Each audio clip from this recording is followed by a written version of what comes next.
baby. I'm crashing out. Why are you crashing out? Why are you crashing out? Why would I be crashing out? Why would I? There's no reason to crash out. Rhani.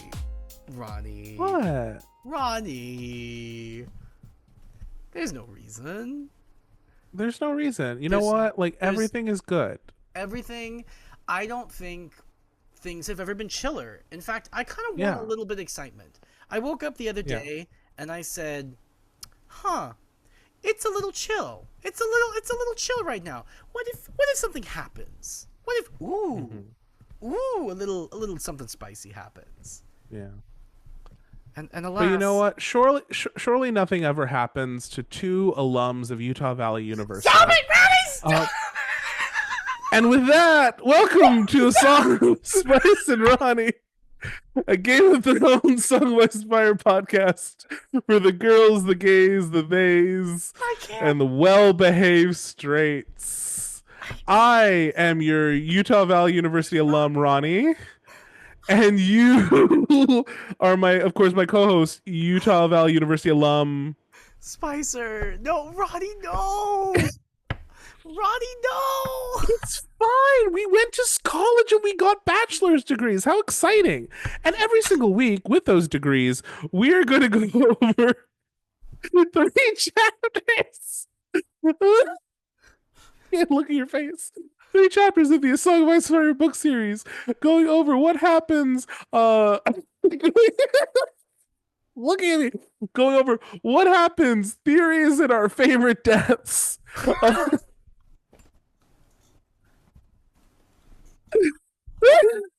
Breathe. You know what? I don't think we need to talk about death this week, though. I don't think we do. I think we're fine. We're fine to get into the chapters. Don't you agree, Spicer? No comment from you? No comment. No comment. I don't want this taken away. Please don't take it away. Please don't take it away. It's okay. It's okay. Remember when we lived in Utah? Anyway, great. It's great. We're reading these books. Anyway, so this week, you're fine, Spicer. Everything's fine. Everything's fine. I didn't say nothing. For the audience at home, Spicer gave me, we'll say, a list of things not to talk about, and I feel like I have stuck to his requested list, just because we went to college in Utah. At a particular college, that doesn't mean anything, and it doesn't reference anything. What are you talking about? Anyway. Spicer? If this video mysteriously disappears off of the internet,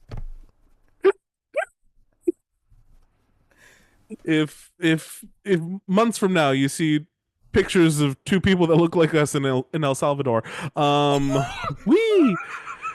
yeah, anyway, sorry, it's scary times in America. But what chapters did we read this week, Spicer? Let me tell you. We read Bran II, we read Tyrion IV, and we read Sansa II.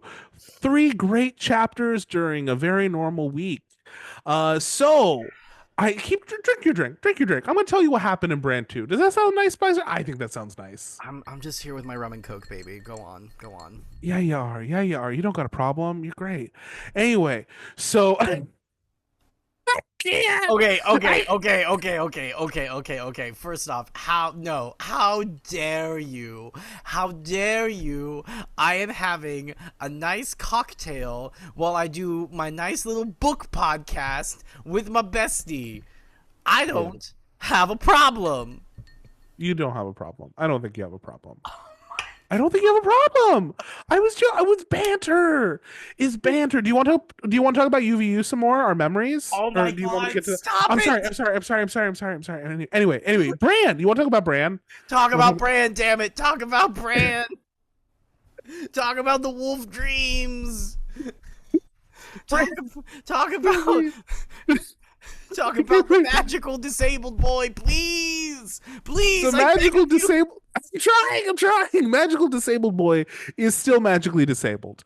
Well, not magically. He's just disabled, but it's fine. He's also magic. We know why he's disabled. There is no mystery here.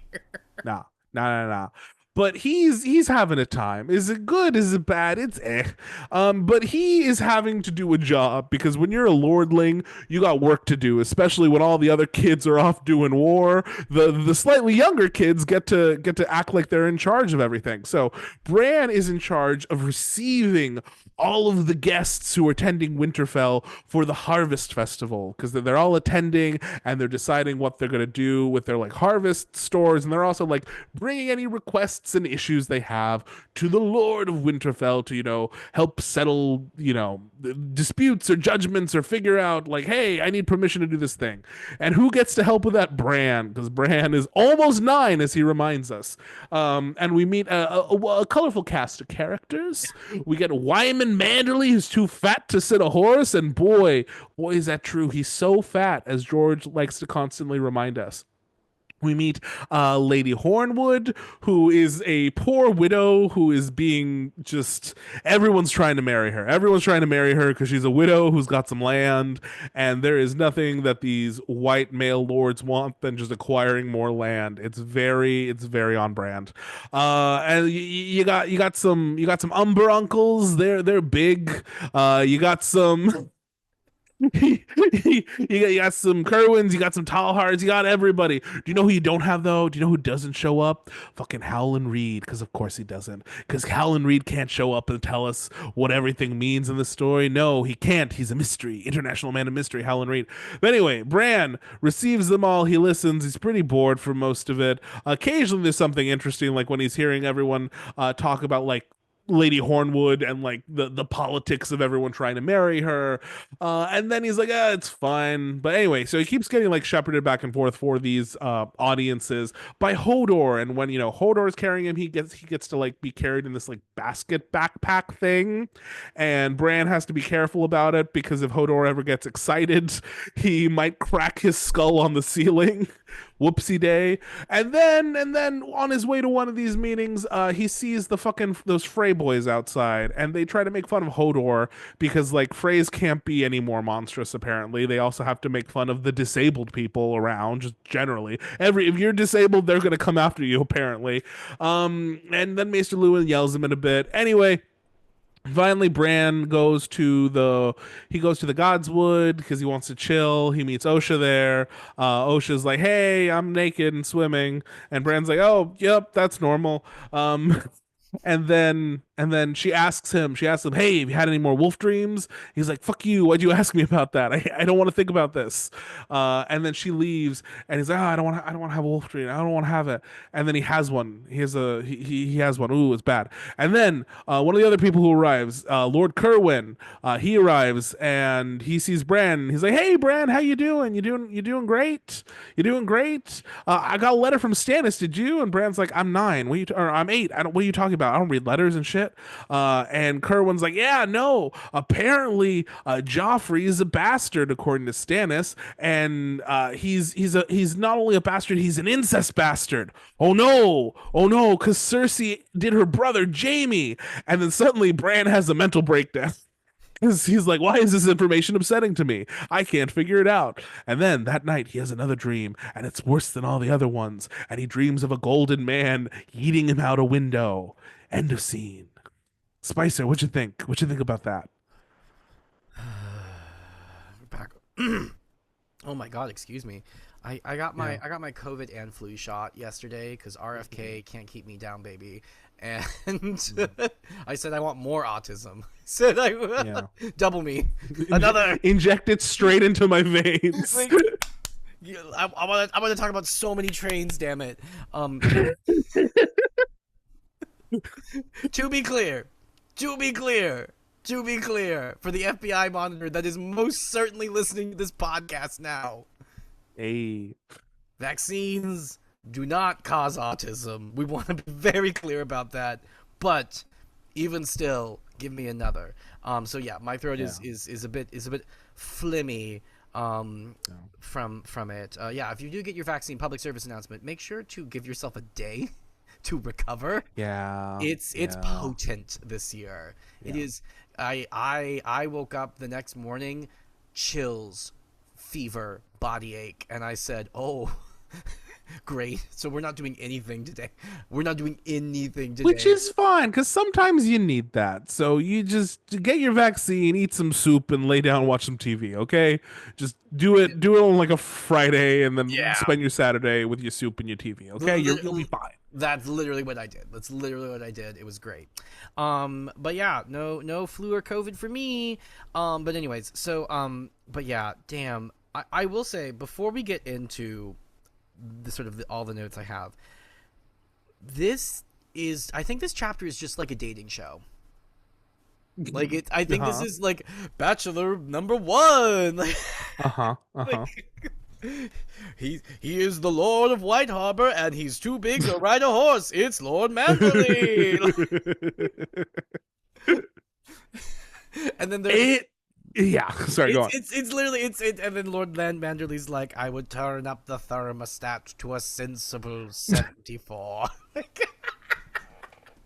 That was a niche reference. That was very niche. Yes. Let's see if you get that. If you understand that reference, please drop it in the comments. We appreciate that.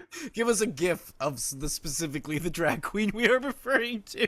Yes. Yes. But yeah, no. It's this whole chapter is literally just the dating show. It's literally just the dating game. It's literally that. It's which I you know what I love. Waking up, which also the whole waking up too early before the sun gets up, you and me both, Bran. That is a thing that happens to me, of where like I will wake up before the sun wakes up sometimes, and I hate it. Sounds like it's a hard life you lead. Oh my god, shut up. That was sympathy. I have been trained. I have empathy for you, Spicer. I've been trained in the ways of the Jedi, and I know that voice inflection does not mean empathy. It means sarcasm. Empathy is a real and good thing, Spicer. I thought we would have learned that, okay? Oh my god. You are you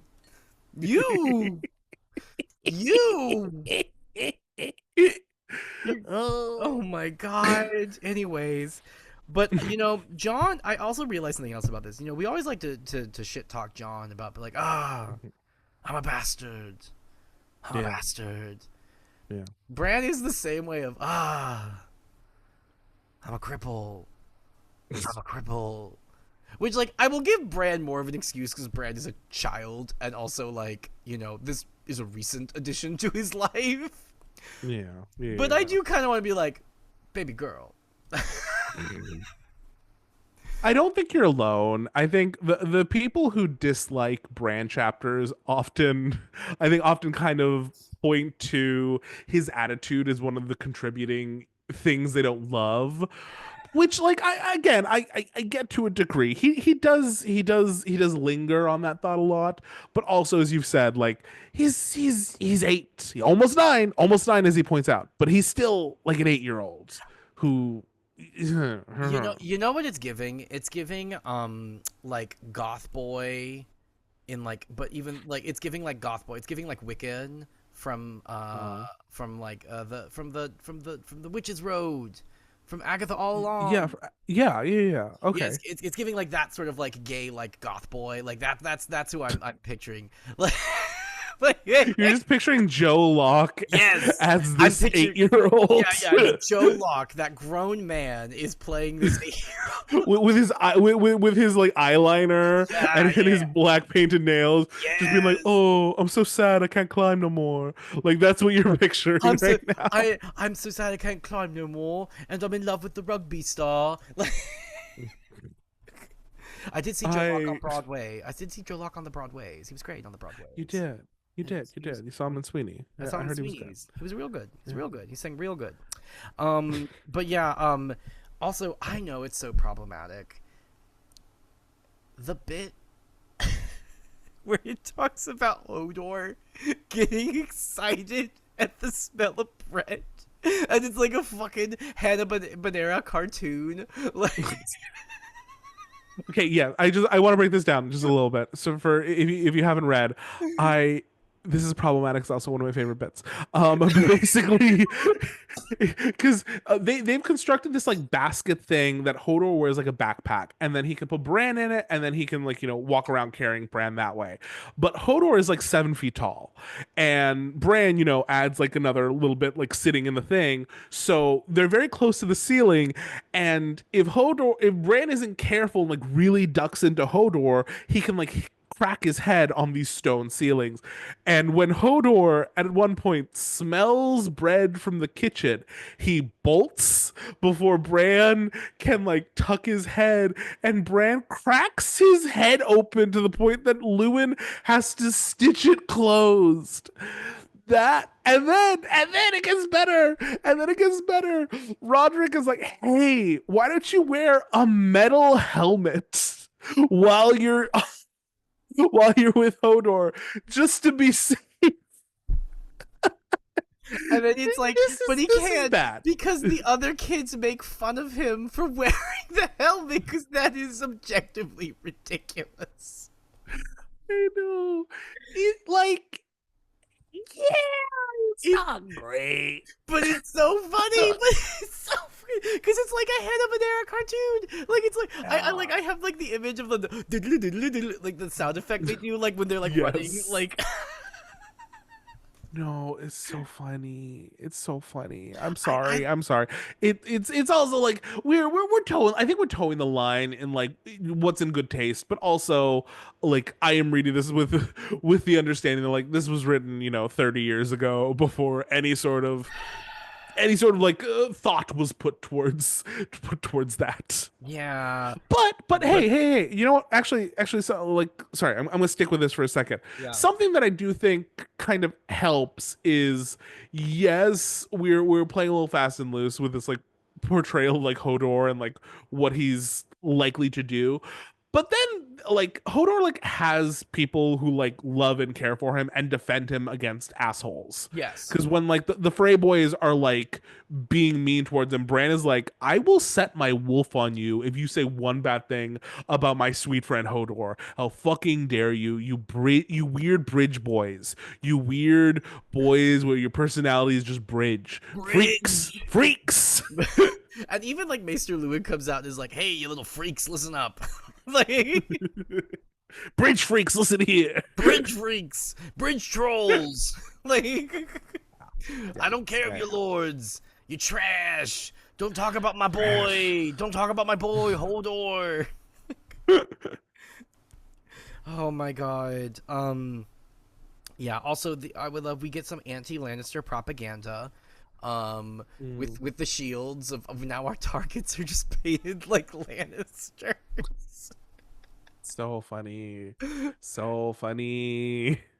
You never piss off a Northerner. They are the most petty people. They will never forget. The North remembers. The North remembers. The North remembers. The North remembers, baby. Yeah, and also just the fucking Walders. I just wrote the note, the fucking Walders, like, being little shitheads.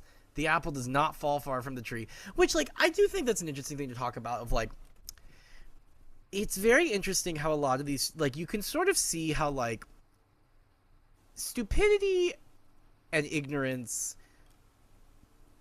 and just general shittiness is something that can be learned. Like, these are learned traits, right? Like, these are traits that are learned. And so if you're around people who are if you live in the Bridge family where your personality is just Bridge and yelling at people to pay the toll, right? Like, you gotta pay the troll toll. Like, it is like you're gonna pass that on to the next generation, right? Like, because even if you're not specifically teaching that, they're gonna see that, right? And so like that's why they're all shitty, right? Because they're all trapped in this house with this feeble old man, which I even love in this chapter. They describe it of like he has to be carried around in a litter because he's so old and frail and just a mean person. And so it's like you're just going to like pass that on to people, because like we see that with like the Lannisters, right? Like the Lannisters are all shitty And like we even in the later in the chapter, like Tyrion even kind of addresses this too. If he's like, well, maybe if I can like separate Tommen and Marcella from their mother and from Joffrey, maybe they'll turn out okay. And then someone's like, oh, is that because you want a better king? And he's like, I didn't say that. Like, I would never say that out loud. Spicer gave me a very specific list of things that we're not allowed to talk about, and I'm not going to address any of those things. I didn't. I was thinking fondly of our time at Utah Valley University, a great institution. We went there. We both decided to go there for college. I'm just saying. I will say, if it is truly the Greendale of colleges in Utah. Like it is. This is a college where we regularly would be in classes with furries. Like. Yeah. Which, again, for the record, furries are wonderful and welcome here. We love you. We love you, Queens. But it was unsettling to go to a creative writing class and there's just somebody in a fursuit.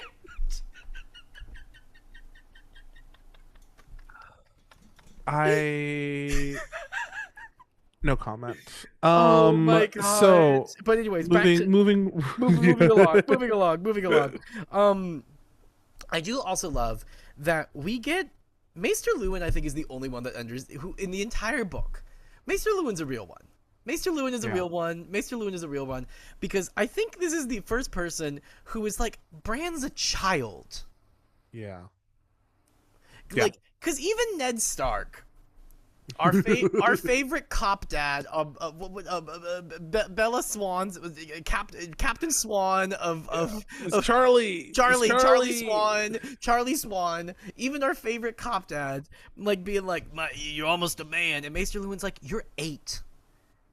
Remember from book 1?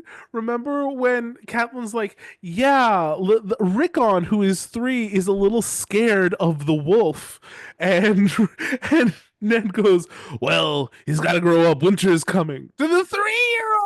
The 3-year-old and this 8-year-old, you gotta sit in council, baby. It's time to be a lord. And like Maester Luwin's like, no, you're gonna sit there and you're gonna be here so that they don't feel insulted that they're talking to me and Sir Roderick. Like, we're gonna take care of business. You're just gonna sit there, smile, be pretty. Sorry, you are the dog and pony show, but like, you're 8. You are 8 years old. You are a child. You do not need to be making any of these decisions. Sorry, friend. I love that scene specifically, like especially like the opening where like where he says all that, but beforehand, because it's prompted by Bran going like, well, what do I say? And Luwin being like, you say nothing because you're 8. And that's when Bran goes, I'm almost 9. He's like, shh, you're 8. Sit there and don't say anything. I'm like, Luwin gets it exactly. You're exactly right. But also he's being put through it. Like, this man is like, I am managing like I'm imagining like the seat of power for a region. Not just like it would be enough if he'd had, I have to teach the kids and I have to like help the Lord out or whatever for like, any castle or any like, noble. But this is a higher position because these are the nobles above the nobles, It's so much. The largest region in the kingdom. He's like, look, I came here to write books and to make potions. I came here to be an alchemist that's also a shrink for whatever lord I work for. And I am now somehow the governor of the largest province in this kingdom. What? No, this is not the job. No, this is the definition of you were hired for one thing, and they're like, hey, you're the assistant manager now. Good luck. And also, so funny. The manager's gone. She's gone. She's not here. So it's just you. You are the manager. You are the manager now of this Wendy's. Yeah. Of the largest Wendy's. I will say he does have Roderick, but it's still like the two of them together. It's like, oh, what are we doing? What's happening here? God, because we have to auction off the most eligible maiden in the kingdom. Oh my god. Okay, let's talk about that whole thing. So, Lady Hornwood is the most eligible bachelorette of a certain age because she is now a widow, because her her husband and her son both died during like the battles that Robb is doing down in the south, and so now she's the person in charge of like a big old hunk of land and a castle, and everyone's like, okay, well, she's got to marry someone, and so like everyone is coming out of the woodwork being like, oh, I got a connection to this family. Can I marry her? I think it would be. Oh, can my son marry her? I think they'd be very happy together. I think they'd be a good pair. And meanwhile, fucking she's in the middle of this being like, yeah, I'm good. I'll marry when Rob, my new king, tells me to. But till then, can we just not? Please, I beg of you. My husband just died. My husband just died, and now you're talking. Oh my god, my favorite bit is like the first one to like put himself forward Is Lord is Manderley. Wyman Manderley, Yes. who is like, again, too fat to sit a horse. And I fucking love this because like she's aware of all the different proposals, and oh god, I'm trying to remember exactly. Did I write it down? Oh, Basic. yeah, go What? on. No, go on. Oh, I was gonna say when she like talks about the prospect of marrying Wyman Manderley, she says, "I'm surely too small and too frail to lay under him, unfortunately, because he's so fat. Because he's so fat." But then my favorite is Bran's like, oh, I know what that means. It's because women have to lay under men when they're wed. And it's like, oh, sweet baby boy. Oh, sweet baby boy. Yeah, yeah. It's a lot. But I also love like Wyman Manderley's like reasoning why he needs to marry the most eligible maiden in the kingdom, and he's like, I've gotten lonely. A man gets lonely. No shit. Buy a parakeet. Yeah, I get that like your wife has apparently been dead for 7 years, but it looks like you've found solace in eating like both of the portions of food since then, since you can't sit a horse. And I say this as a fat person, so I can say this. But like no, it's oh, and then also like, well, she was originally a Manderley, so she's a cousin. So like maybe she wants to be a Manderley again. I was like, good God, man. Shut up. It's giving Habsburg. It's giving it's giving it's giving Habsburg. It's giving House of Saxe Gothgova. Like it's giving it's giving Romanov. Yeah. Like it's yikes. Yeah, crazy times. But then also we fast forwarding to the end of the chapter. Osha just coming out, and I love it whenever Osha shows up, because she's just like, let me drop some truths on this small child. Yeah. While being naked for some reason, for no reason. She was swimming. That's what they do. That's what they. I don't know. I don't know. And then I Georgie. I didn't need that description. From the perspective of a child, I really didn't need that description. But anyways, but she's here to drop truth. She's here to be like, hey, wolf dreams. You got more of them? And they're a thing. Hey. Oh my god. But I do love that there's like randomly we get a mention of of just one of the lords has fallen under the sway of a hedge wizard. I love so funny. And Lewin is like screaming at them like, you fucking idiots, what the fuck is wrong with you? It's like because it's like, oh, I've only put 1/10 of my harvest away. Why? Well, the hedge wizard told me that there's going to be a spirit summer before the winter comes. And Lewin's like, because I like the line is literally just Maester Lewin had many things to say about hedge wizards, and I'm like, I bet he did, baby. I bet he did. It's so funny. I love little bits like that, like really just show you that these lords are not always up to the task. Well, because it's not even a lord. It's not even a lord. It's the steward. It's the steward of like whatever. Oh, you're right. Yeah, it's the steward because the lord is gone, and so the steward is just like running the show. It's giving what's his face in Lord of the Rings My line has ended. Yes. Yeah. Oh, Yeah, anyways, but and then damn, we end with the trauma raven here. Trauma raven is here to tell you about your trauma. three-eyed crow. Oh, Crow. crow, forgive me, not Crow. crow, difference. But we get three-eyed crow Roar. and and for some strange reason, a golden man, a golden. Jamie. Yeah. Jamie. I'm being Oh, okay. facetious. I'm being facetious. Like, Okay. I don't know why this golden man is yeeting me out of a window in this dream. For why would that happen? For why? Well, because the queen and her brother were together, and Bran goes, "Wait, that sounds oddly familiar. Why is that? Why is this? Why is the thought of that making me panic? Crazy." It's like, sorry, bestie, I gotta go have a minty bee for a second. I gotta go have a Yeah. psychotropic minty bee where I engage in some existential dream state. It's gonna be great. It's gonna be great. Wee. One last thing I do want to mention though, because we had lots of like little references here, which I like this chapter because this is very much like a let's introduce like a big cast of characters, so you can like when we reference them later, you can be like, oh, it was that guy who talked to Bran, whatever, blah blah blah.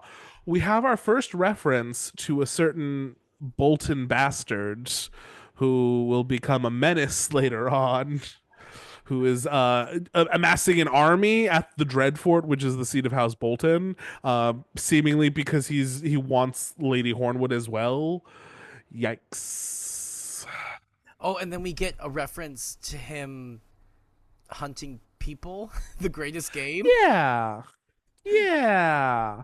He's they're like, yeah, there are crazy rumors about like what he does to people with and hunting in the woods, and even and not only that, like crazy even for a Bolton.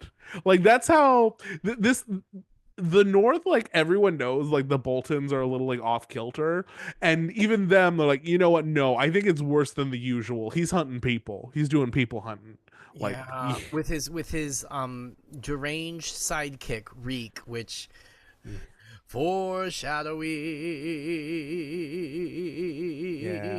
that is a that I will say that is a difference from the TV show. Is the TV show like I'll just say in the book they're not wrong. Like he's always had like a companion named Reek. I'll just say. So yeah, fun times. Wee. We love it. We love. What are you talking about? We love. Um. But that's all I had on this chapter. Yeah, that's all I had too. So we will take a quick break. We will take a quick break, and we will be right back.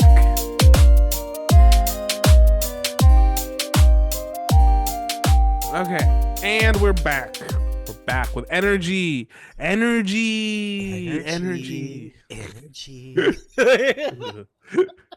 And moving right along, we're on Tyrion IV.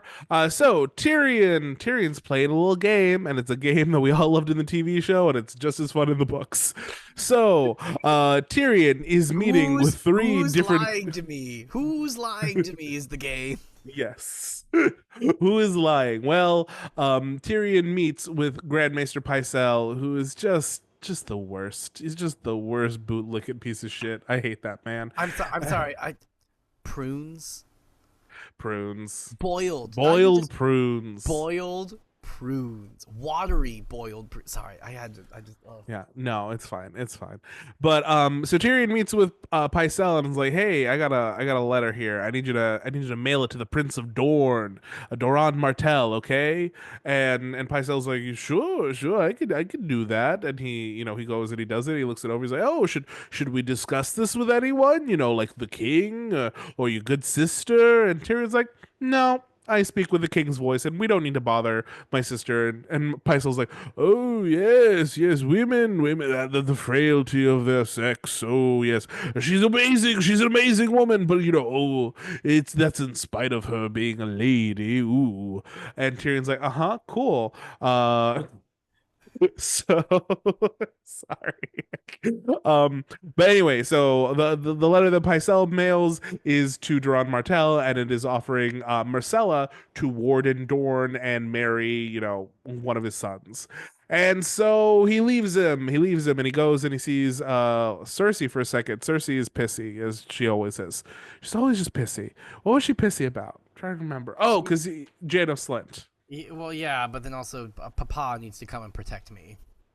Yes. So Tyrion sees Cersei. Cersei is upset because he dismissed Janos Slint, and they're talking, and she's really upset because Renly is apparently on the march now. He's on the march towards King's Landing. She's like, well, if he gets here with 100,000 men, we're dead. And that would be bad. So, can you make Dad come home so that we don't die? Can you do that, Tyrion? Tyrion's like, I don't know. He's probably not going to do that.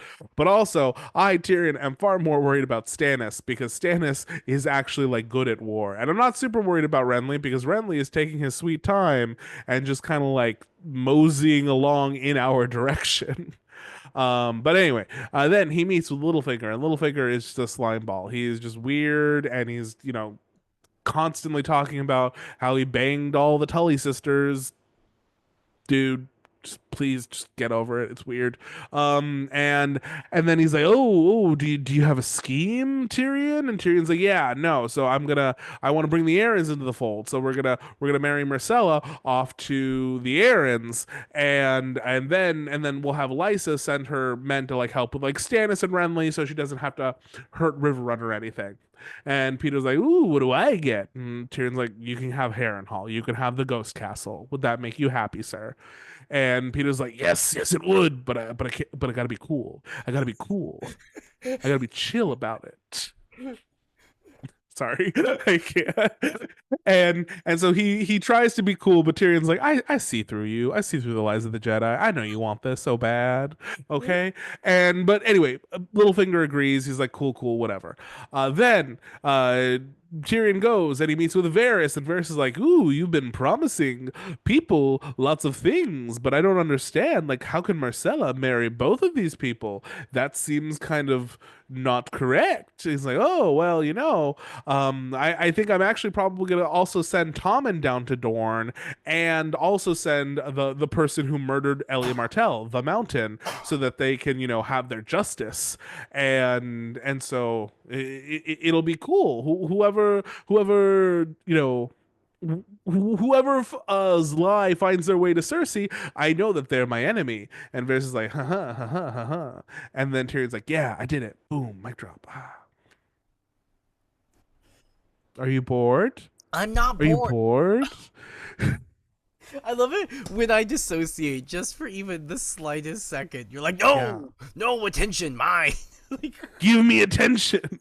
I'm the only person here. I need everyone to know that something that Rhani does to me on a regular basis when I come to visit him is randomly and without any warning, will just charge at me. Which, to be clear, Rhani outweighs me probably 2-1, and just... How dare you? But how fucking dare you? I know that not to be the case, actually. I know roughly what you weigh. It's not double.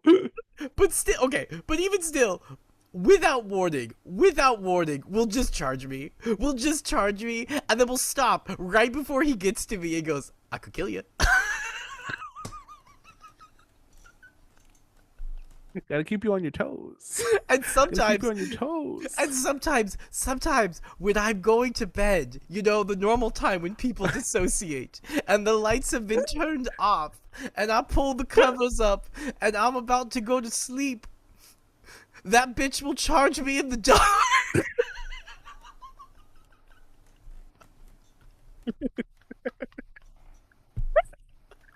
Yeah. Oh my god. So funny. It's funny. And every time you react the same way without feeling, you go, as if it's brand new, as if this is the first time this has ever happened to anyone. Oh my god, no. So yeah, but anyways, fuck Pycelle. Hate that. Prunes. Boiled Prunes. boiled prunes. I can't. Also, I do love the description of the egg reminded Tyrion of his head. Of Pycelle's Mhm. head. Love that. Love that. Of like his bald Mhm. head. Love that. So Mhm. funny. Also, I also realized I think another reason why you like Tyrion is just you in many ways because the way that Tyrion is constantly critiquing other people's cooking. I don't. I don't. Where is this coming from? And first, like, I like Tyrion in a like a normal way. I like a normal amount. What is this, like? Oh, the reason you really love this character? Like, what are you?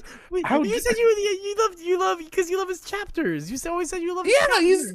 he's got fun chapters, especially in this book Well, when he's okay, just but being like a schemy guy. I will say, but what I'm saying is like he is literally just you because the way that Tyrion is constantly like reading other people's food. Not enough spice, not enough herbs, too watery. Like every time he eats someone else's cooking, he's got a long Uh, list of complaints, and it's yeah. literally you. Should I list how you make soup or how you used to make soup Oh my god! Oh my! before I bullied you into being better? I made a very good bowl of soup last night. I will have you know. Okay, and there were vegetables in it, yes? There were vegetables in it. Yes. How exciting. What a new development. What a fun new development. My God. Spicer, you know what? Okay, you want to air dirty laundry? Sure.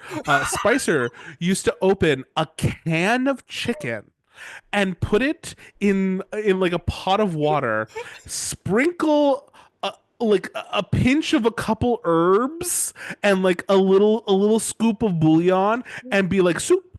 I made soup. And I'd be like, Spicer, that's chicken broth with some chicken bits in it. He'd be like, no, I made soup.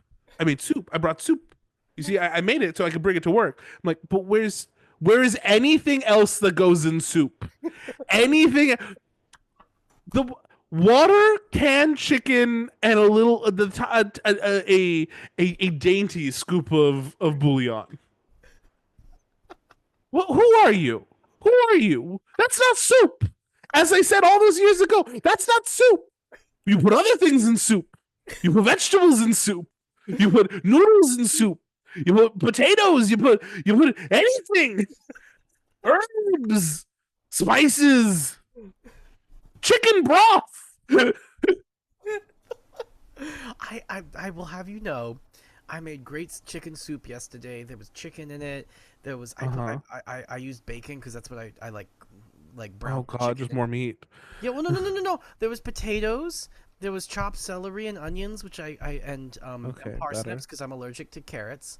And Yes, then you are, and I believe you. I now believe you. you know I've I been didn't for really a into long this. time. Yeah, but the doctors they said you're super allergic to carrots, and I said great. I knew because I used to choke on them. And then I know, everyone's but again, it's the boy who cried wolf. Like, how many times can you tell me, like, oh, I can't. Oh no, Ronnie, I can't try cheese. I'm so lactose intolerant. Meanwhile, let me pour this whole milk into my coffee that I'm drinking. Fucking piece of shit. Lion ass. Oh, Ronnie, you like to critique how everyone cooks.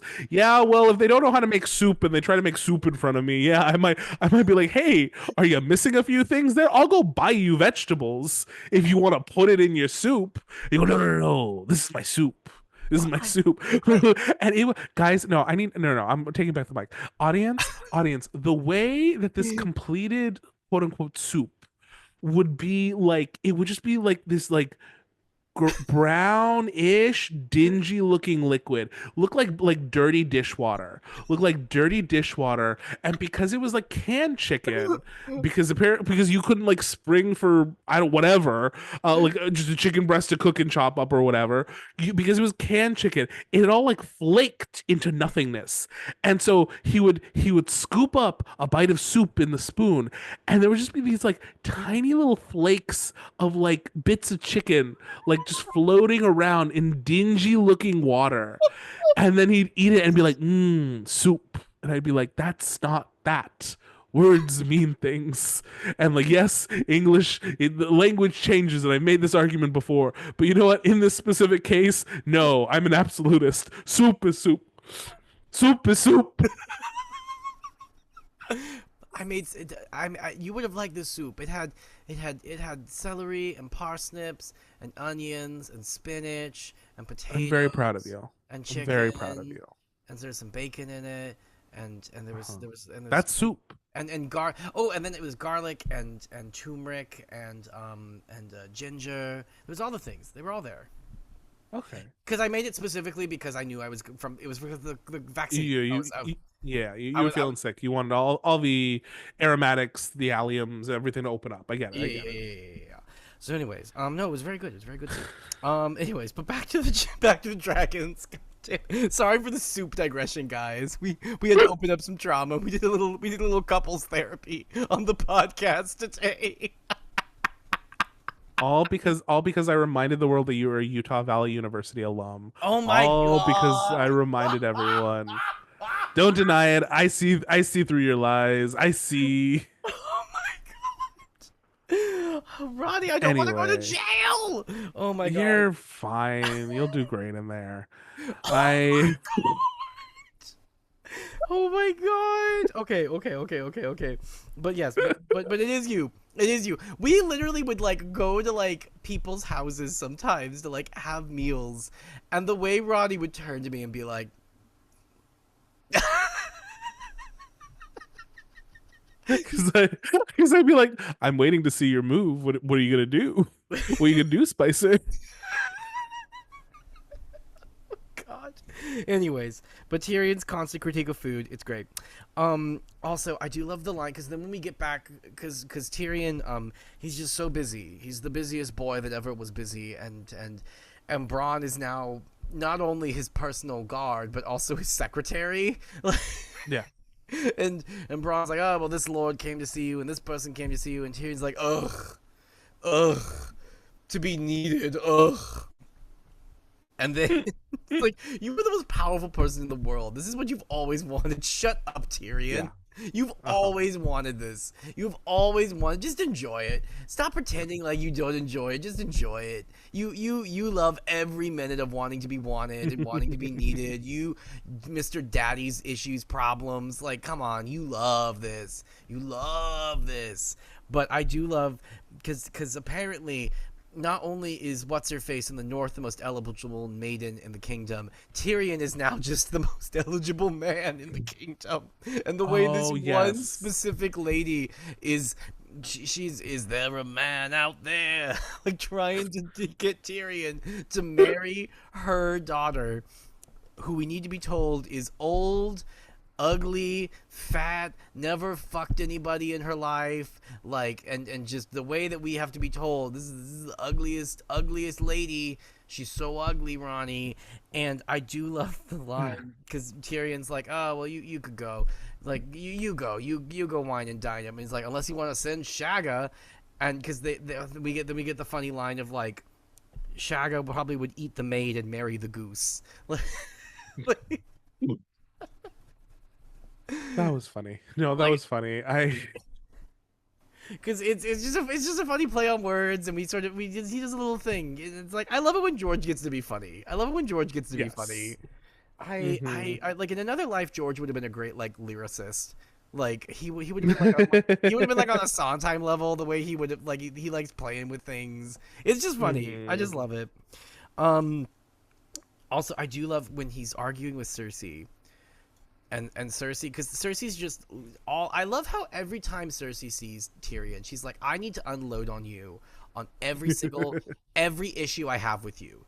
Why I think you're so stupid, and what every single wrong you've ever done with me. I know we literally just ran into each other, and I've literally got something to go and do. I'm inspecting the troops, but I'm gonna make time just to tell you everything I don't like about you while people are watching, while the entire like under secretaries of the cabinet of the government are literally just sitting there while I'm like, I don't like you, you're fat, you're ugly, you're stupid, your mother never liked you, right? Like, just everything. But then we get her being like, and also her nagging him to no end to do everything, to just do, and not just do everything, asking ridiculous things. Hey, I know our father's army is literally at another part of the country right now. currently waging war and kind of bogged down in enemy territory, I need you to tell the guy that doesn't like you, by the way, who Mm-hmm. actively does not like you, I need you to tell him to bring said army here because I'm scared. Because I'm scared. I'm scared. I'm scared. Just, I'm scared. No. I'm just, I'm scared. But then she's also, and then when he's like, I don't think that's gonna happen, baby. I've never, like, Dad's not gonna listen to me. And then she's like, oh, well, what are you doing about Jamie? What are you doing about Jamie? What are you doing about Jamie? And she's like, he's with 100 of you. And he's like, oh, well, don't tell Lady Stark that, because we don't have 100 of me to give away.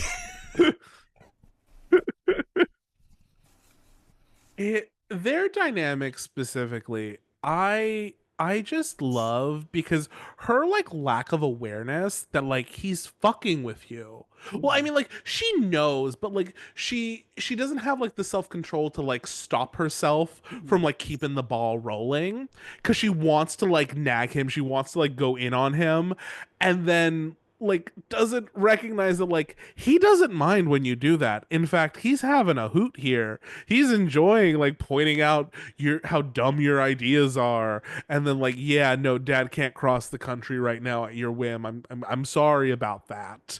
It's it's not an easy thing to do. It's she like God, Cersei Lannister is just the old, as we've said before, the ultimate Karen. I Yeah. must speak to the manager. Yeah.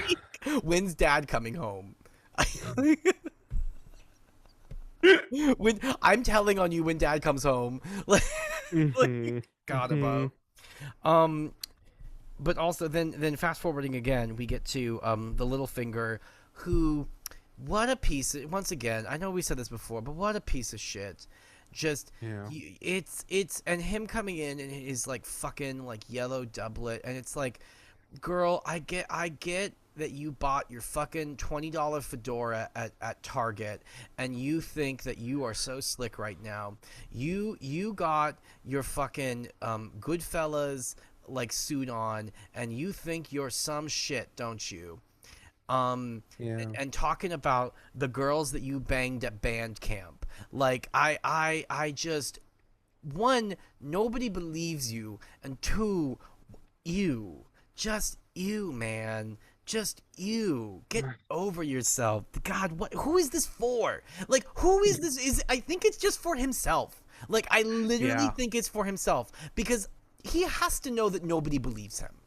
He has to know that everyone's like, sure, yeah, you banged Lady Stark. Mm-hmm. Yeah. Ooh, yeah. Totally. You totally bagged her. Mm-hmm. It's like, this has to, like, I think this is like a self-confidence thing. I think like he put on like his sharpest suit, and he like looked in the mirror. He's like, you're fucking the shit, man. You're the fucking shit, man. Yeah. He's like a finance bro. He's like a finance Yes. bro like on Wall Street, just like having to like hype himself up, and like he doesn't recognize that like the shit he's doing is very transparent sometimes. And it's It's therefore giving kind of America. sad. It's giving American Psycho. Yeah. It's Yeah, giving yeah, It's yeah. giving American Psycho. It's the scene where he's like oiling himself up like in the mirror. Like it's that. Like it's giving that. Like it's like, girl, Uh-huh. get over yourself.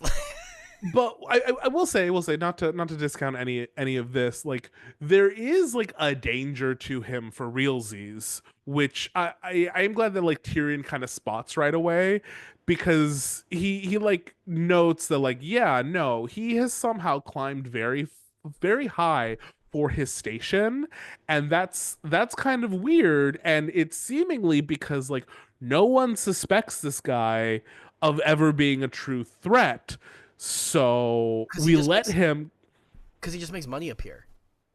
Yeah, exactly. He just makes money appear, but they're ignoring the fact that like not that's not all he's doing. Like the way he's organizing these like monetary systems, like he's putting his own men at every level of this. And so everyone around him, whether they're in the government or not, like all like now kind of just like owe Littlefinger these like casual favors, and that it feels almost like the metaphor of like the frog in the pot like doesn't know if you like turn the heat up gradually, like they don't notice. Like no one notices how Littlefinger has infiltrated like so much of this like these like government institutions, and all under the guise of being like, well, I'm not a threat because like whatever could I do? I'm just like a lowly lord whose like family are like brand new to the nobility. So and like that's also why like Tyrion is such a threat to Littlefinger, because he's the first person to like say no, like this guy that you just installed, taking him out. yeah. Like I'm just taking him out. Like goodbye. And that's why Littlefinger is paying this visit of like, hey, the fuck are you doing? Like, and like very overtly is like, yeah, and I'm gonna wear this Valyrian steel blade that like I used to frame you in a murder, or an attempted murder. Like he's like it is just like he's the like, and that like that is sort of like I think Tyrion also realizes like, oh, I did kind of fuck up here, like because I got in the way of his game, and that's why he now doesn't like me, is because like I have fully gotten in the way of like what he was trying to do, which why there is like a danger, which is like I do love the line of where like Tyrion, like Littlefinger's like, oh, are you gonna send me off to the wall too? Or because he says like, oh, do you want a drink? And he said, oh, I hear if you have a drink with the hand, they send you off to the wall. And then Tyrion has the line, it's not the wall I have in mind for you, in his head. So like he wants you And see that's why these Tyrion chapters are so fun. Because like being in Tyrion's head when Tyrion is like happy and in a good mood is actually really fun. When he's not, it gets less fun. But anyway, we'll get to that. Also, we get just Joffrey being a textbook early serial killer. Yeah. Naming animals, but also being bad at it. The king has declared war on hares, and the hares are winning. I don't under this kid is so crazy. How is like no one more troubled by the fact that this kid is like legitimately like wackadoodle? Like I get like Cersei, a mother's love, whatever, but like everyone around like the Kingsguard, like this kid is like wanting to kill small animals for funsies, and then like has the Kingsguard beat a little girl for funsies. Like, does no one y'all just had the Mad King? Y'all just like it's been less than 20 years since the Mad King was a thing. Like, does no one like see the signs like, hey, this one, the one with the twitch in his eye, maybe?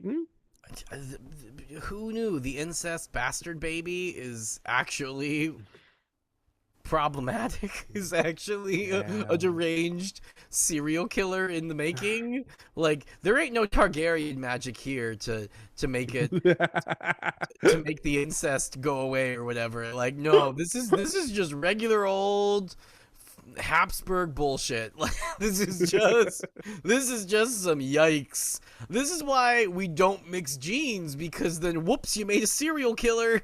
Like whoops, you made a person who enjoys maiming small animals, but is also bad at it. You know what it's giving? It's giving in American Horror Story, the freak show, the serial killer kid in that, who's like bad. Like the whole shtick is like, did you see that one, Freak Show? Did you see that episode, that season? Yeah, it's like the kid. It's been a while.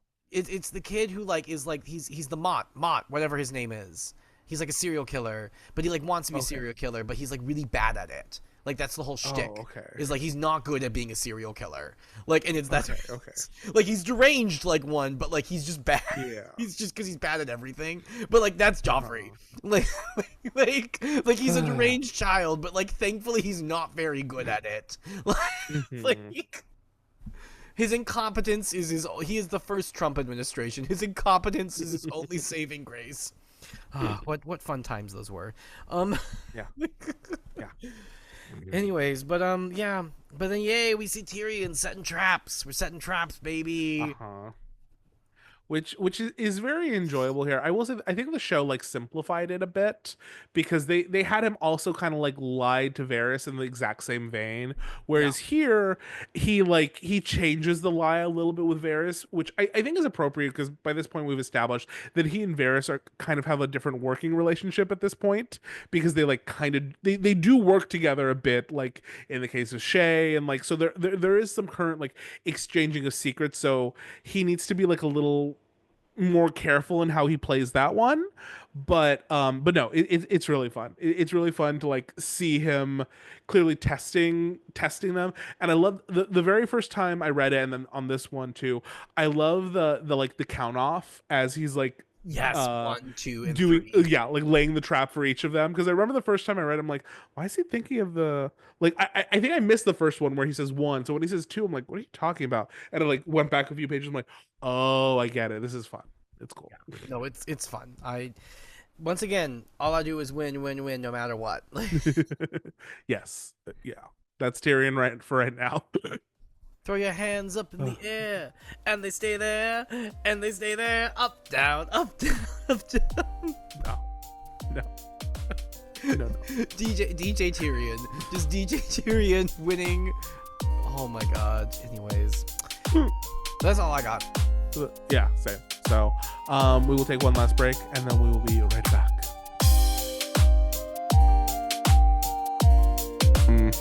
Okay. Let's do this. Let's do this last one. Okay. Okay. I'm sorry. Okay. What? I don't know. We're back. I guess we're back. I don't know. It's fine. We're just awkward sometimes. It's okay. Everyone is. Feel better about yourselves. Okay. Cool. Okay, moving right along. We're in Sansa II. Sansa II. And this is actually like, hey, there's some hope. There's some hope in one of these chapters. How exciting. George dangles it in front of us. He's like, hey. Dangles. Hey. But Sansa, we open up and Sansa is in a pickle because she has received a note, and the note says like, "Hey, if you want to leave, if you want to go home, go meet me in the Godswood." And she's like, "What the fuck is this? What new mental torture is this? What are y'all doing? This is fucked up. Okay, who's about to be out there? Who is about to be? Are you gonna beat me up? Is that what's gonna happen?" But she's like, "Fine, fuck it. I'm gonna try to go. I'm gonna try to go." And so she does, but not before she slips a knife in under her cloak. And I'm like, you go, girl. Because she will fuck a bitch up. Because she will fuck a bitch up. Like... But she sneaks down into the Godswood, and she's like looking around. She's like, okay, who's here? What's going on? And then finally, who should appear but Sir Dantos, that drunken knight who was almost murdered by Joffrey, and instead has become one of the new fools at court, because that's what Sansa convinced Joffrey to do instead of murdering him on his birthday. So Sir Dantos is once again drunk and is like, hey, little girl, I can help you. You saved me, so I should save you. I'm gonna get you home. And she's like, okay, really? This is the best the universe can do. Cool. Love that for me. And she's like, okay, it's like that song, because we've heard the song Florian and Jonquil, and it's like a fool who wants to be a knight, and he like saves the lady. And she's like, okay, I'll be the lady, you can be the dumb knight, fine, whatever, it's cool. And so she like gives him a little kiss on the cheek. She's like, okay, I'll keep showing up to the Godswood every so often, so you can tell me what the plan is, and you get me out of here as soon as you can. Because that's what he's saying. He's like, I can't take you now, but I'm gonna figure it out, and when it's time to go, I will sneak you out and we'll get you home. And so she's like, cool. And so she goes back and starts going to her room, and who does she run into but the Hound? The Hound, who's like, hey, little bird, what are you doing there? Because everyone is hammered at this castle right now. Everyone is hammered. Everyone in King's Landing has to be drunk 24/7 to deal with the fact that they're living in King's Landing, because everyone sucks there. Everyone sucks.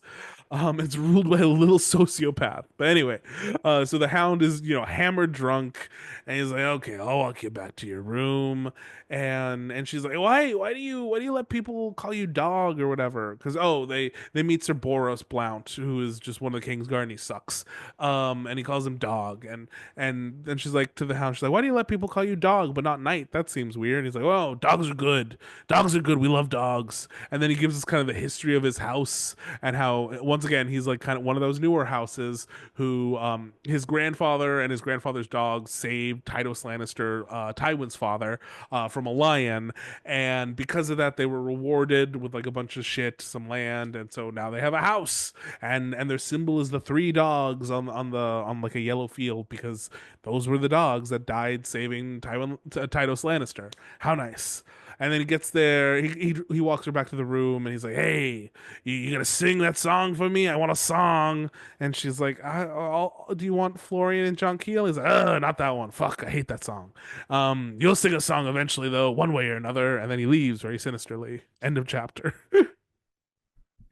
Yeah, you did forget Oh, the one bit of where we learned, because everyone's like, "Where's the king? And why is there all this noise?" And it's because the peasants are banging on the gates because they're all starving to death. And apparently there's a feast that's about to be held in the castle, and they're like, "Hey, we're starving to death because of this war that you have inflicted upon us. Can we have some food?" And Joffrey's like, "I'm gonna lead a retinue to go kill all of these peasants." But this is the man so who unhinged. this is the man who should be our leader. This is the man who should be the leader of the realm. Who's like, "You know what? The peasants are starving. Let me go kill them all." They'll love that. They love that. They love when that happens. They go, "Wow, I feel so inspired by this leadership of that's killing us. That's literally killing us." Honestly, the easier way to like handle this War of the Five Kings is just like, hey, four of the five kings just sit in place and wait. Because sooner or later, like these small folk are gonna kill Joffrey. Like he is just inviting it, and like just let him cause the city to implode, and then one of you can jump in and get what's left. Literally. It's crazy. Literally. God. Literally. Um yeah, but I literally wrote my first note was not the child abuse. Like, Yeah. cuz lest Yeah. we forget, as we have said many times, this is a child who's like, Yep. "Wow, my bruise is changing colors." From when Exciting the times. from when the grown adult man hit me. Ah! Anyways, so yeah. But and also the detail of like her maids are changed out every like fortnight. That way she can't Mhm. form any attachments with them and Yeah. befriend them. Yeah, no, this is unhinged. This is unhinged, crazy behavior on the part of like Cersei, because this is Cersei. Like what the. I don't understand like at this point like how you see anything going well with this girl who is now like actively being tortured. Like I. Do you really think that she's gonna marry like her marrying Joffrey is a good idea if she's driven insane, which she's going to be eventually if you keep her in this kind of state. Like it's just what everyone is so this like branch of Lannisters, like the Cerseis and the Joffreys, are just so like lacking in forethought and like any sort of planning. It's all just like, oh well, we just need to do like the most extreme thing quickly and fast and blah blah blah. Like, Well, look at Papa. y'all, Well, look at Papa. yeah, yeah, no. Once again, Which as I I made said a video of, and people did not, and when some people did not like. The straight boys were upset that I dared critique their Lord and Savior Tywin Lannister. that you critique Senpai. Like, how dare you? How Yeah. dare you? How dare you critique? No, yeah. I mean, as I said before in one of the early chapters, like, kids learn. Like, careful the Mm-hmm. things you say, children will Yeah. listen. And it's like, wow, a sociopath made another sociopath. Weird that. Weird Mm-hmm. that. Um, but yeah, but we get our secret plans, which also, like, the trauma of this girl going through. Is this a trap? Is this a test? Is it going to be Mm-hmm. Cersei waiting there? Is it Ilan Payne going to be sharpening my father's sword to, like, execute me there? Is this the final test? Do I need to tell Cersei? Is that the test? Is that I need to tell Cersei about this note? And she's like, no, burn the note. Burn the note. Never tell anybody about the note. And I'm like, correct. Correct. Yeah. Yeah. Oh my god. Also, you bring that knife. You bring that knife, and you be ready to cut a bitch. You, Which I love that. I love that on her part. She's like, okay, well, if I die, I'm gonna like go down fighting. I'm like, that's good for you. yeah, Good for you to like still have that kind of like that fight. will. That Yeah, that fight fight in in you. Like, I'll take one out. Like, I'll at least take one out. Hmm. Like, they won't expect it. They'll be like, "Oh, she's a girl," and they'll be like, "Ah, I got you in Yeah. the neck." Like, just Like, one quick. yes, you and Arya are sisters. I can see it now. Oh my god. But yeah, and I will say this because I thought it was so funny because, like, at first, like, when she's like, who is it? Who could it possibly be? Who could it possibly be? Oh, maybe it's a knight that's come to save me. And because she, like, prays to the gods, she's like, please send me a knight. And then, like, what's his face? He's like, hey, it's me. And she's like, you? You? You're the one that you never saved me. But then he does this, like, really long-winded, like, well, I didn't speak up for your father, but then you spoke up for me. Damn, that reminded me of why I needed to be a knight. And she's like, okay, like, I was quick to judge you, and I was shitty, and I'm real sorry. And like Sansa, I'm gonna say, I'm so sorry I said that you're twice my size, Ronnie. Thank you. I appreciate that. You are the Florin to my Jaquil. I don't fucking know. I don't know. This metaphor has now gone off the tracks. Like, Yeah, I think I'm good. Well, let's come back. So a couple of this a episode is the couple. most. I think this is the most unhinged episode we've ever had, y'all. Like, Yeah, this is a crazy one. this is a crazy. So we're so sorry that we are so scatterbrained. We are hanging on by threads, baby. God, oh my We'll god. see what happens in the edit. I don't even know. This is heavily edited episode. A couple things I wanted to mention. One, we have another spotting of our secret Balerion the Black Cat. Oh, I missed it. We have Where was it? Where was uh, it? when she's like walking in the hallway and like sneaking around, she like gets scared because she feels something moving alongside her, and it turns out it's a black cat. It's like an old black tomcat Oh. who's like angry and hisses at her, and I'm like, oh, I think that's little Rhaenys's cat who's still alive and angry at the world. How sad and poetic. Eek. But I always love anytime that like that cat is spotted. I'm like, I know who you are. I know what you're referencing. Well, because also, like, once again, the dovetailing of the chapter before where we talk about Yeah. the murder Mhm. of this child. So It's just it's a fun little detail, and like George, this feels so intentional. Like there's no way that this is not.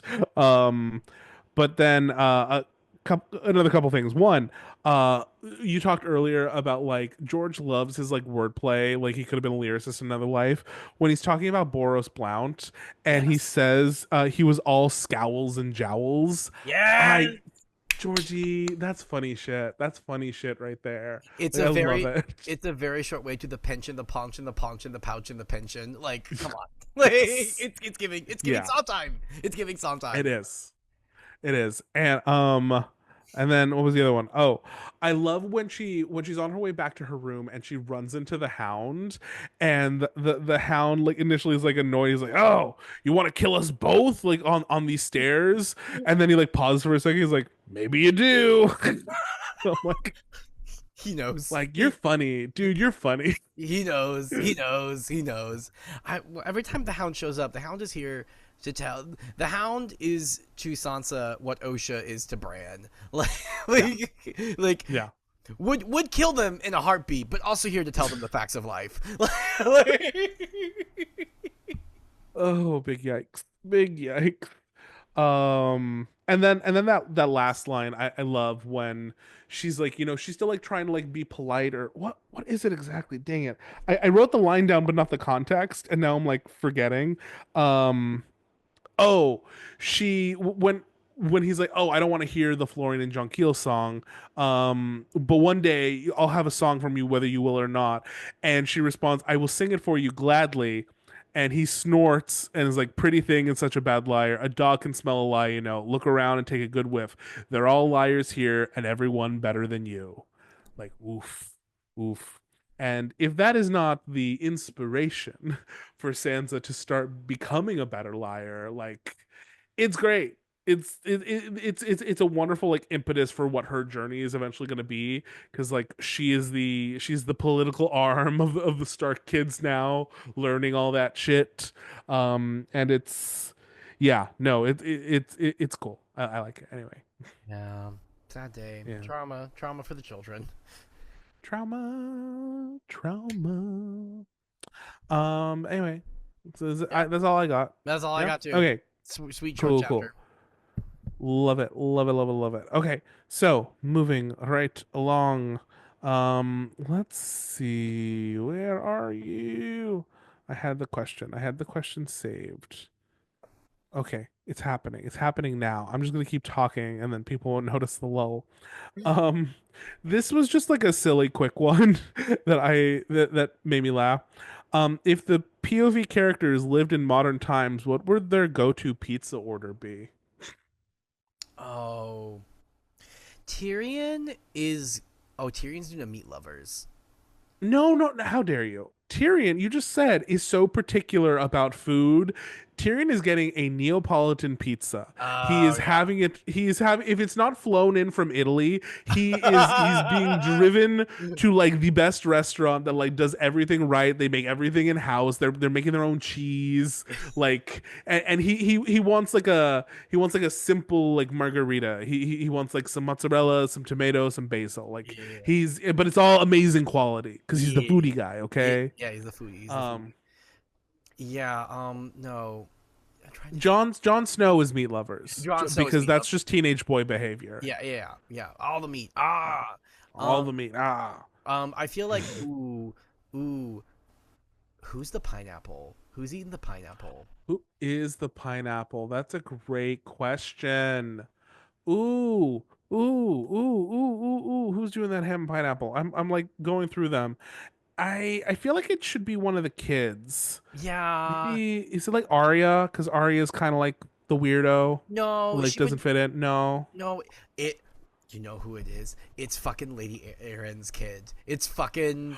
Stop. That's so mean. That's so mean. He's having the. I want the pineapple pizza and for the little man to fly. Like, which we forgot that reference of like, because once again this like fucking horror child is referenced Yeah. again because they're talking about him and Tyrion like it's like a full on like like. He does. It's really funny. Okay, fine. I'll give you that. I think that's anyway. Okay. Let's see. I'm trying to think I any other think I think crazy. I think like Sansa's probably just doing like a pepperoni. Like she's probably Sansa's doing a cheese pizza. She's doing oh a cheese because pizza. The she's pepperoni's too greasy. yeah. She's in her vegetarian Yeah. phase. Like she's in her vegetarian phase. Yes. Yeah. Yeah. Um, I think Ari is getting the meat lovers with yeah, John. with I John. think they're both and They're they're sharing splitting like the one pizza between them, and But no one they else got gets any. but they get like the big one. Like everyone else is like getting like a medium Yeah. size, but they're getting like an extra large. Like it's like Yes. huge, and everyone's like, you're not gonna eat that all, and they like eat all of it. Mhm. And then Bran doesn't like pizza, and he just like sits there looking kind of miffed. Oh no. He is me. He gets the breadsticks. He gets the garlic knots. God, yeah, weirdo. He gets the garlic Weirdo. knots, baby. And you know what? He's happy. I love my garlic knots. Happy. Garlic knots. Catelyn's happy with anything. Catelyn will be like, "What's left? What slices are left? I'll take a couple." And She's she's just a good like kind mom that way. Yeah, she's like, oh, okay, there's the pineapple, I guess. So I guess I'll have the pineapple. We had to get a whole pizza with ham and pineapple for my demon nephew, Because and he only ate one slice of it. He only ate one slice, and he took like 2 bites, and he left the rest of it because he's just a piece of shit. He's that piece of shit who like I need the whole one for myself, and then he doesn't touch any of it. Fuck that kid. Anyways, great question though. Honestly, great question. Thank you. And then we got to really toe the line with this one, Spicer. Considering where we went to college, what was your favorite death this week? Rhani, stop it! I'm just saying, Spicer. I'm just saying, watch what you say. But like, what was your favorite death this week, Spicer? Oh my god! I have to think about it because I forgot for a second. Because I don't think we actually had deaths this week. No, I don't think we had deaths. The only one that which makes it all the more dangerous for us. And then. Oh my god, Rhani! I'm sorry. Marco Rubio is gonna bust down our doors. I can't do it. I can't. Don't worry about it. Shh, it's fine. Oh my god. It's fine. No. I think the death of Arya's naivete. Arya. Or not Arya, Sansa, pardon me. Okay. The death of Sansa's naivete. Because she's like, ooh, I can't be a bad liar anymore. Okay. Like, right, like, because she's starting to realize, like, because she had that thought process, like, ooh, should I tell the queen about this? Because, like, old Sansa did that, remember? Old Sansa sold her dad out. Because she was a child. She didn't know. She was like, well, how can we stay? Well, because she's, a child, right? Yes, she's a child. But then now she's like, not doing that again. Burn the note and tell nobody, and bring a knife. Bring a knife just in case. And also listen to the Hound. The Hound's like, you're a bad liar, be a better liar. And she's like, got it, we'll be a really good liar from now on. So the death of Sansa's naivete. How lovely. I'm gonna say the death of whatever bathroom Tyrion and Pycelle had to use after eating those boiled prunes. That toilet, whatever shape it took, it got blown up. It got blown up after all those prunes. Because Maester Pycelle blew ass. Yeah. Maester Pycelle. Whew. Well, this was a very fun, chaotic episode, and we really appreciate you all sticking with us for it. Please remember that next week our chapters are Arya V, Tyrion V, and then Bran III. You can read along or just listen to us yap. Please remember to leave any comments. Any questions you have in the comments. And yeah, have a great week. Say goodbye, Spicer. Goodbye, Spicer. Literally.